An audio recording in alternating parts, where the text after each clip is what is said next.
Hello, this is Susan coming to you from Inside Yorkshire for the Inside Yorkshire Podcast. Now, why would you want to listen to a podcast based in Yorkshire? Well, initially, it's for the people who have been born and bred in Yorkshire, know Yorkshire well, and are interested in the people of Yorkshire and the tales that they have to tell. It's also for people who perhaps have seen television programs and documentaries and are intrigued to know a little more about the area. Now, just to give you some background as to why I am talking about why in fact I moved to Yorkshire. I came to Yorkshire over 30 years ago. I didn't intend to live in Yorkshire. I'd actually been living in Australia. I had my young son who was born there. And as a lot of parents, young parents would know, it's great to have family around you when you're bringing up your children. So I moved across from Australia with my son to be nearer to my family. I moved to Yorkshire because that's where they'd relocated to. I wasn't brought up in Yorkshire myself. I was brought up in rural Northumberland, but Yorkshire was where I ended up. I wasn't sure about it. I didn't have friends there, and I really didn't know what was going to happen or where I was going from there. But Yorkshire was where I landed up. I was fortunate that I was able to rent a small cottage in a rural area in a really tiny village. As I say, I hadn't intended to be there, and I really didn't know what I was going to do. I was there with my son, and then I was blessed with the arrival of my second son. So I had a small Australian and a small Yorkshireman. My youngest son now is born and bred Yorkshire and can call himself a Yorkshireman. So what was I going to do?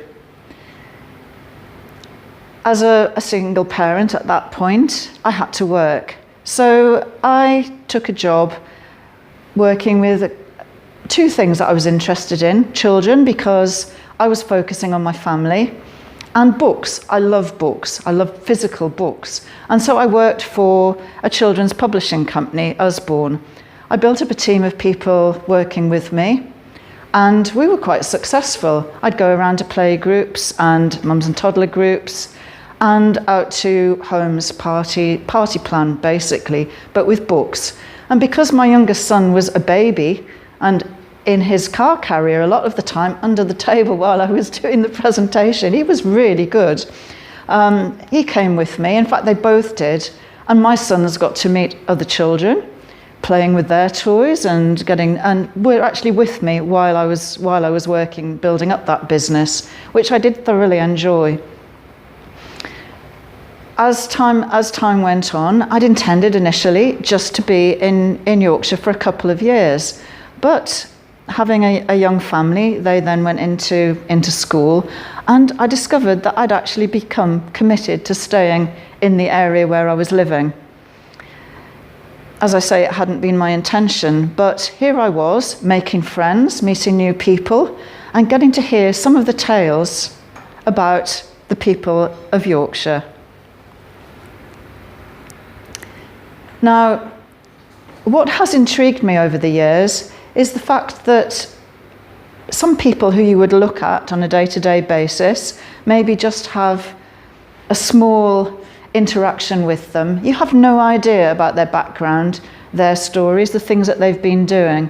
Some people are fortunate that they've lived here in Yorkshire all their lives, and they have a lot of background and a lot of family and a lot of support in the area where they've been born and lived all their lives. But then others like me are incomers, as we're called. We're not local. We'd never be local because, unlike my son, we weren't born here. So there are also a lot of people who are drawn to Yorkshire for whatever reason, and they bring a wealth of knowledge and experience into the area, and they've got amazing tales to tell. So I'm going to be interviewing for this podcast different people within the community. There's a wealth of experience here. There are so many people working for local communities, helping to keep the place going. And I'm just constantly amazed by the tales that I'm told. The sort of people that I'm going to be interviewing that I hope you'll find interesting to listen to and to follow the podcast are local charity workers. I'm interviewing people from Yorkshire Air Ambulance, a lovely lady who is a fundraiser, and also a gentleman who received the benefits of Yorkshire Air Ambulance service, and his tale is just brilliant. I'm sure you'll enjoy listening to it. I'm interviewing a local GP who actually was a military doctor but is now a rural GP, and talking to him about life as a rural doctor. There is a lady I know here who is a rug maker, extremely talented. They're like tapestries, they're not rugs as you would expect them to be. And she's lived here for many years, and she has a lot of tales to tell, and also she's internationally renowned now. She goes overseas and gives workshops, and she's built up her following and people who are actually so passionate about what she does. Over in America, she's been there many times. She's been to lots of different countries, and she spreads the word and also helps people create wonderful rugs themselves. Now, this particular lady has actually set up it's not a charity, it's a not-for-profit organisation called Rug Aid, and she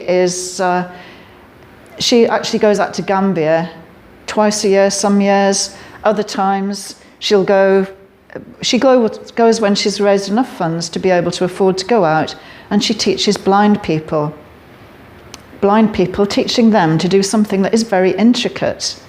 And having seen the pictures of what she's done with these people, she's given them a purpose. She's given them a means of actually going out there, and when she goes out there and teaches them, she gives them a means to have an income, to have a life, to be able to sell the crafts and things that they have made themselves. And she's transformed lives and continues to do so at great expense to herself. I don't mean financially, I mean the time and the effort that she puts into it, her and her husband, and actually one of her daughters. So that tale is certainly a good one to listen to, although no one has a story that's less important than anyone else's. They're all very good to listen to. There are people who have written books who I'm interviewing about where they came up for the ideas for their books. There's one gentleman who used to be an ITN broadcaster and documentary maker who has written a book rewriting history of the Battle of Hastings, really, and what happened after that, which is quite intriguing, I find, a different take on the history side of things. So we've got a huge variety, and we will be following this through with interviews from people who have stories and tales to tell. So I do hope that you're going to follow the podcast, Inside Yorkshire. Just go with us for the ride, and I hope you enjoy it. So this is Susan signing out from Inside Yorkshire.